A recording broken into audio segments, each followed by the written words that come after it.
안녕 친구들. 성경 나라에 온 걸 환영해. 오늘도 출애굽기를 여행할 거야. 출애굽기 19장에서 21장 속으로 출발해 볼까? 고고고! 출애굽기 19장. 이스라엘 백성들이 이집트를 떠난 지 셋째 달 되는 바로 그날에 그들은 시내 광야에 도착했습니다. 이스라엘 백성들은 르비딤을 출발해서 시내 광야에 들어가 그곳 산 앞 광야에 진을 쳤습니다. 그때 모세가 하나님께 올라갔습니다. 그러자 여호와께서는 산에서 모세를 부르시며 말씀하셨습니다. 너는 야곱의 집에게 말하고 이스라엘 자손들에게 말하여라. 내가 이집트 사람들에게 행한 일을 너희가 직접 보았고 독수리 날개에 얹어 나르듯 내가 너희를 내게로 데려온 것을 보았다. 그러니 이제 너희가 내게 온전히 순종하고 내 언약을 지키면 너희는 모든 민족들 가운데 특별한 내 보물이 될 것이다. 온 땅이 다 내 것이지만 너희는 내게 제사장 나라 거룩한 민족이 될 것이다. 너는 이 말을 이스라엘 백성들에게 전하여라. 모세가 돌아가 백성의 장로들을 불러놓고 여호와께서 그에게 말하라고 명령하신 모든 말씀을 그들 앞에 풀어놓았습니다. 백성들은 다 함께 응답하며 말했습니다. 여호와께서 말씀하신 대로 우리가 다 행하겠습니다. 모세는 그들의 대답을 여호와께 가져갔습니다. 여호와께서 모세에게 말씀하셨습니다. 보아라, 내가 빽빽한 구름 가운데서 내게 내려갈 것이다. 이는 이 백성이 내가 너와 말하는 것을 듣고 너를 영원히 믿게 하기 위한 것이다. 그러자 모세는 백성들이 한 말을 여호와께 전했습니다. 그리고 여호와께서 모세에게 말씀하셨습니다. 백성들에게 가서 오늘과 내일 그들을 거룩하게 하여라. 그들로 하여금 자기 옷을 세탁하게 하고 3일째 되는 날에 준비되게 하여라. 나 여호와가 그날에 모든 백성들이 보는 앞에서 시내 산으로 내려갈 것이다. 백성들 주위에 경계선을 만들고 말하여라. 너희는 산에 올라가거나 산자락이라도 건드리지 않도록 명심하라. 누구든 산을 건드리기만 해도 반드시 죽을 것이다. 그런 사람에게는 손도 대지 말 것이다. 그는 반드시 돌에 맞든지 화살에 맞을 것이니 사람이든 짐승이든 살지 못할 것이다. 나팔이 길게 울리면 그때에는 산에 올라가도 될 것이다. 모세는 산에서 내려가 백성들에게 이르러 그들을 거룩하게 했고 백성들은 자기 옷을 세탁했습니다. 그러고 나서 모세는 백성들에게 말했습니다. 셋째 날에는 준비가 다 돼 있어야 한다. 아내를 가까이 하지 말라. 3일째 되는 날 아침이 됐습니다. 천둥 번개가 치고 빽빽한 구름이 산 위를 덮은 가운데 우렁찬 나팔 소리가 울렸습니다. 그러자 진 안에 있던 사람들은 다 벌벌 떨었습니다. 그때 모세가 하나님을 만나기 위해 백성들을 진 밖으로 이끌고 나왔습니다. 그들은 산자락 앞에 섰습니다. 시내산은 온통 연기로 뒤덮여 있었습니다. 이는 여호와께서 불러 시내산 위에 내려오셨기 때문입니다. 연기가 화로 연기처럼 위로 치솟아 오르고 산 전체는 몹시 흔들리며 나팔 소리는 점점 더 커져갔습니다. 그때 모세가 말했고 하나님께서 음성으로 모세에게 대답하셨습니다. 그리고 여호와께서 시내산 꼭대기로 내려오셨습니다. 여호와께서 모세를 산 꼭대기로 부르셨기에 모세는 산으로 올라갔습니다. 여호와께서 모세에게 말씀하셨습니다. 너는 내려가서 백성들에게 경고하여라. 그러지 않으면 그들이 여호와를 보려고 몰려들다가 많이 죽을지 모른다. 여호와를 가까이 하는 제사장들도 스스로 거룩하게 해야 한다.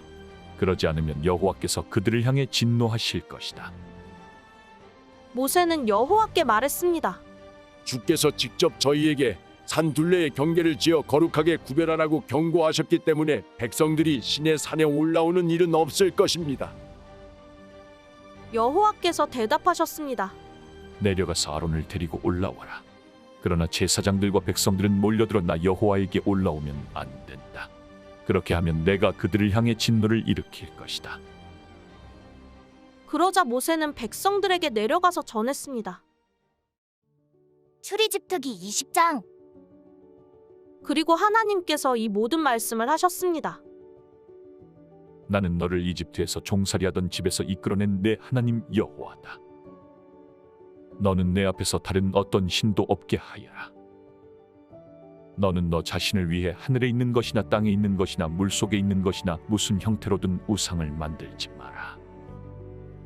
너는 그것들에게 절하거나 예배하지 마라.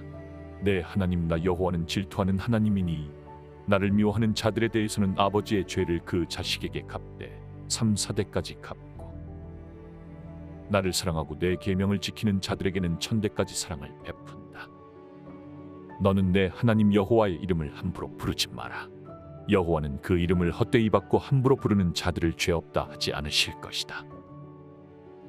너는 안식일을 기억하여 거룩하게 지켜라. 6일 동안은 내가 수고하며 내 일을 할 것이요 일곱째 날은 내 하나님 여호와의 안식일이니 너나 내 아들딸이나 내 남녀종들이나 내 가축들이나 내 문 안에 있는 나그네나 할 것 없이 아무 일도 하지 마라. 여호와가 6일 동안 하늘과 땅과 바다와 그 안에 있는 모든 것을 만들고 일곱째 날에는 쉬었기 때문이다. 그러므로 여호와가 안식일을 복주고 거룩하게 했다. 내 부모를 공경하여라. 그러면 내 하나님 여호와가 내게 준 땅에서 내가 오래 살 것이다. 살인하지 마라.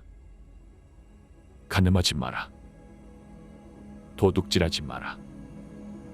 내 이웃에 대해 위증하지 마라. 내 이웃의 집을 탐내지 마라. 내 이웃의 아내나 그의 남종이나 여종이나 그의 소나 낙이나 어떤 것이라도 내 이웃의 것은 탐내지 마라. 모든 백성들은 천둥과 번개를 보고 나팔 소리를 들으며 산의 자욱한 연기를 보고는 두려워 벌벌 떨었습니다. 백성들은 멀찍이 서서 모세에게 말했습니다. 당신이 직접 우리에게 말하면 우리가 듣겠습니다. 그러나 하나님께서 우리에게 말씀하시는 것은 막아주십시오. 우리가 죽을지 모릅니다. 모세는 백성들에게 말했습니다. 두려워하지 말라. 하나님께서 너희를 시험하려고 오신 것이다. 하나님을 경외하는 마음이 너희에게 있게 너희가 죄짓지 않게 하시려는 것이다. 백성들은 멀찍이 서 있었고 모세는 하나님이 계시는 그 칠흑 같은 어둠 속으로 가까이 나아갔습니다. 그때 여호와께서 모세에게 말씀하셨습니다. 이스라엘 백성들에게 말하여라. 내가 하늘에서 너희에게 말하는 것을 너희가 직접 보았으니 너희는 나 외에는 어떤 다른 신도 만들지 말라. 너희를 위해 은이나 금으로 신상을 만들지 말라. 나를 위해 땅에 제단을 만들고 그 위에 내 양과 소로 내 번제와 화목제를 드리라. 내가 내 이름을 기억하는 모든 곳에서 내가 내게 가서 복을 주겠다. 만약 내가 나를 위해 돌 제단을 만들려면 다듬어진 돌로는 하지 마라. 내가 도구를 사용하는 것은 그것을 더럽히는 것이다. 또한 내 제단의 계단을 밟고 올라서는 일이 없도록 하라. 그러지 않으면 내 하체가 그 위에서 드러날지 모른다. 출애굽 특기 21장. 이것은 내가 백성들 앞에 두어야 할 율례들이다. 만약 내가 히브리 종을 사면 그는 6년 동안 너를 섬겨야 한다. 그러나 7년째에는 그가 대가 없이 자유롭게 나갈 것이다. 만약 그가 혼자 왔다면 나갈 때도 혼자 갈 것이요 올 때 아내를 데리고 왔다면 아내도 그와 함께 나갈 것이다. 만약 주인이 아내를 짝지어 주어 아내가 아들이나 딸을 낳았다면 그 여자와 자식들은 주인의 것이요 그 남자만 나갈 것이다. 그러나 그 종이 허심탄회하게 내가 내 주인과 내 아내와 자식들을 사랑하니 나가고 싶지 않다라고 하면 그 주인은 그를 데리고 재판장에게 가야 할 것이다. 또한 문이나 문기둥으로 데리고 가서 그 귀를 송곳으로 뚫어라. 그러면 그는 영원히 그 주인을 섬기게 될 것이다.